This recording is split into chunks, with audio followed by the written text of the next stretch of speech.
Finally, guys, Joseph is getting to the spot he's always meant to be in. It took some years to get there, but here he is. Let's go to verse 37 in Genesis 41. Joseph's suggestions were well received by Pharaoh and his officials. So Pharaoh asked his officials, "Can I find anyone else like this man so obviously filled with the Spirit of God?" Then Pharaoh said to Joseph, "Since God has revealed the meaning of the dreams to you, clearly no one else is as intelligent or wise as you are. You will be in charge of my court, and all my people will take orders from you. Only I, sitting on my throne, will have a rank higher than yours." Pharaoh said to Joseph, "I hereby put you in charge of the entire land of Egypt." Then Pharaoh removed his signet ring from his hand and placed it on Joseph's finger. He dressed him in fine linen clothing and hung a gold chain around his neck. Then he had Joseph ride in the chariot reserved for his second in command, and wherever Joseph went, the command was shouted, "Kneel down." So Pharaoh put Joseph in charge of all of Egypt. And Pharaoh said to him, "I am your Pharaoh, but no one will lift a hand or foot in the entire land of Egypt without your approval." Then Pharaoh gave Joseph a new Egyptian name, Zaphanath-Paneah. He also gave him a wife, whose name was Asenath. She was the daughter of Potiphera, the priest of On. So Joseph took charge of the entire land of Egypt. So a couple of really interesting tidbits here. When you go back up and look in verse 38, it says, "Can we find anyone else like this man so obviously filled with the Spirit of God?" That's what Pharaoh said.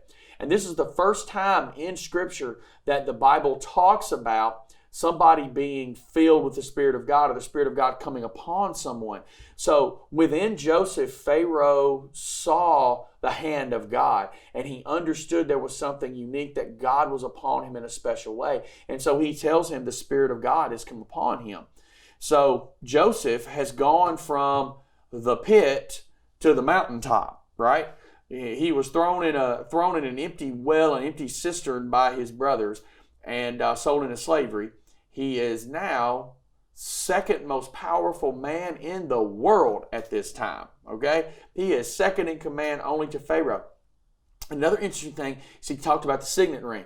The signet ring would have been what they would have almost signed documents with. They would have taken a piece of wax. It would have been heated, melted. They'd have put the wax down on the document, and then the signet ring would have been pressed upon the document. The signet ring would have had a very unique imprint to that person, and this was Pharaoh's ring.